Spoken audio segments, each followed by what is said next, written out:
They say the spotlight is warm, safe, that it makes you shine, but no one tells you it can burn straight through your skin. The Idol Awards, blinding lights, thousands of fans chanting Huntrix's name like a prayer, cameras flashing so fast it feels like lightning, and then glitter rains down from the ceiling. Perfect. Until you realize every single piece isn't glitter, it's glass. From far away, you see beauty. Up close, you see the cuts. That's K-pop Demon Hunters in one image. Behind the flawless choreo, behind the smile that sells millions of albums, there's blood, fear, and secrets sharp enough to tear everything apart. It's not just dialogue, it's a knife sliding between the ribs. In the first movie, Rumi balanced two worlds. Half demon, full hunter. She wore the perfect idol mask until her enemies ripped it off and shoved the truth into the faces of the people she trusted most. One heartbeat, she's their sister. The next, the monster they've trained their whole lives to kill.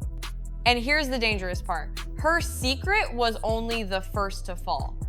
In K-pop Demon Hunters 2, it won't just be Rumi under the blade. Every member of Huntrix has a fracture.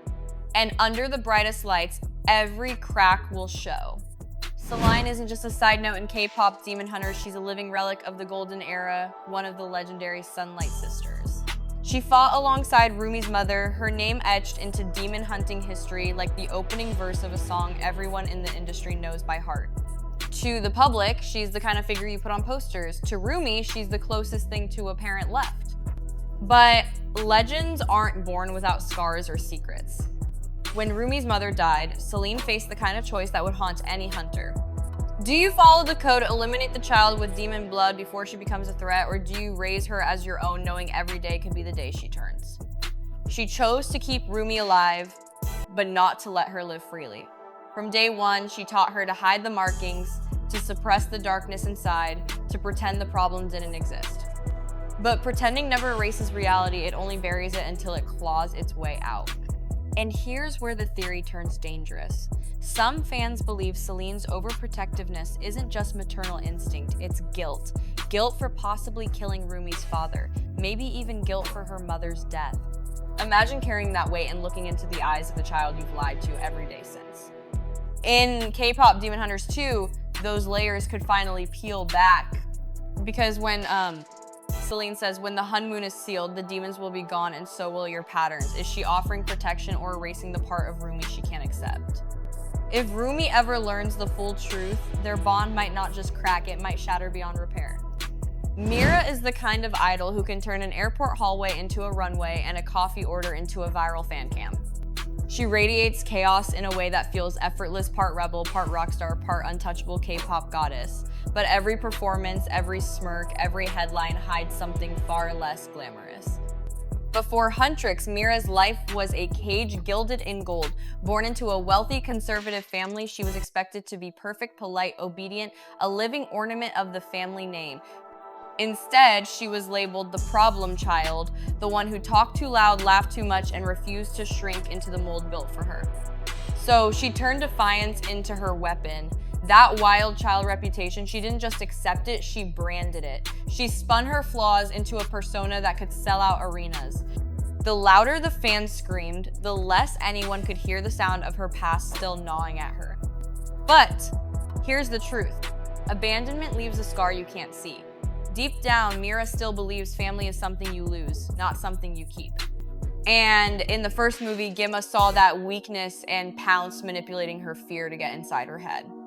In K-pop Demon Hunters 2, this could go from insecurity to self-destruction.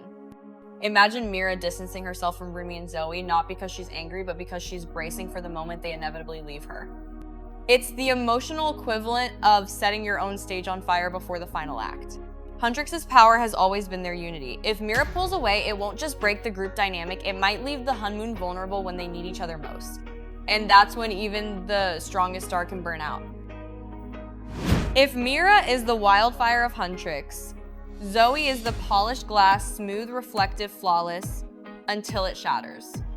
On stage, she's the picture of poise, vocals precise, choreography sharp, smile always camera ready. But perfection like that isn't a gift, it's a burden she's been carrying her whole life. Zoey grew up between two worlds. Born of Korean heritage but raised in the United States, she never fully belonged in either. Too American for one group, too Korean for another, she became an expert at adapting, blending in just enough to be accepted, never enough to stand out in the wrong way. Her survival strategy? Please everyone. Avoid conflict. Be the dependable one who never drops the ball. It works until it doesn't.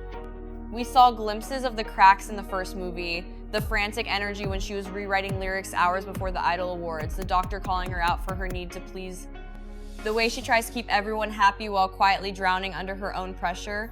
It's all there, the nervous smile, the quick I'm fine, the bead of sweat just before the breakdown. Perfectionism is a slow poison, and in K-Pop Demon Hunters 2, it could finally hit Zoey like a freight train. Burnout, writer's block, even walking off stage mid-performance. Imagine Huntrix facing Gimma's forces without Zoey's lyrical vision, like a song without a chorus. The tragedy is, she doesn't need to be perfect to be loved, but she hasn't figured that out yet. If Rumi and Mira can't remind her before the pressure crushes her, Zoey might discover the hardest truth of all. Sometimes the mask you wear to survive ends up suffocating you. Every great villain knows the most dangerous move isn't a loud attack, it's the silent one you never see coming. Gimma may have been the big bad of the first movie, but if there's one thing a demon lord hates more than defeat, it's being outplayed. And that's why K-Pop Demon Hunters 2 could bring us something far more chilling than his return, his chosen successor. Forget the obvious, in-your-face demons like the Saja Boys. This new player would be a master of camouflage, blending into human society so well that even Huntrix wouldn't suspect a thing. They wouldn't burst onto the scene with glowing eyes and dramatic music. They'd slip in quietly, maybe as a charismatic producer, a rising idol, or even a trusted member of the girls' inner circle. That's the genius of it. No one watches for danger when they think they're among friends. Rumi hid her demon markings for years without Mira or Zoey catching on. Imagine how much easier it would be for a demon train to live undetected. This successor's mission? Get close, earn trust, then strike when Huntrix is at their weakest, perhaps in the middle of a tour, a major award show, or even a critical battle for the Hunmoon. By the time the truth comes out, it wouldn't be about stopping them, it would be about surviving the damage they've already done. Here's the kicker, the audience might not even realize who they are until that betrayal hits. One moment they're family, the next they're the blade in the back. In a sequel full of secrets, this could be the twist that leaves us all staring at the credits in stunned silence. Rumi's mother is a central figure in her backstory, her legacy, her loss, her reason for picking up a sword. But the other half of her origin? It's a ghost, a shadow, a name never spoken. Her father. We know one thing for sure, he was a demon. His blood runs through Rumi's veins, his markings are carved into her skin, and his power flared in her eyes when she finally stopped hiding in the first movie. Beyond that, silence. Celine never mentions him. Rumi never asks. It's as if acknowledging him would make something dangerous rise to the surface. But what if he's not dead? There are two possible paths K-Pop Demon Hunters 2 could take, and both are explosive. In one, he's been alive all along, hiding deep within Gimma's realm to avoid being controlled, the ultimate act of self-preservation. In the other, he's been watching from the shadows, protecting Rumi from afar until the moment she embraced her demon side, not to save her, but to claim her. And that's the real danger. If he returns, is he an ally or an enemy? Does he want to help Huntrix defeat Gimma, or does he want to mold Rumi into something even darker? The emotional stakes would be nuclear. Imagine Rumi meeting the father she's been taught to hate and feeling the pull of a bond she can't deny.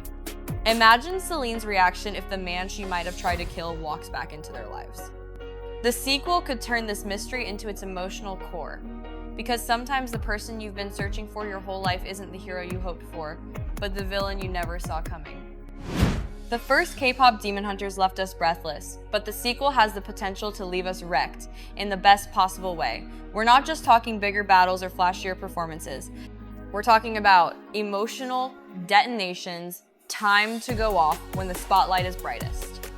Think about it, every member of Huntrix is standing on the edge of their own private cliff. Mira bracing for the heartbreak she's sure will come. Zoey wound so tight she could snap mid-verse.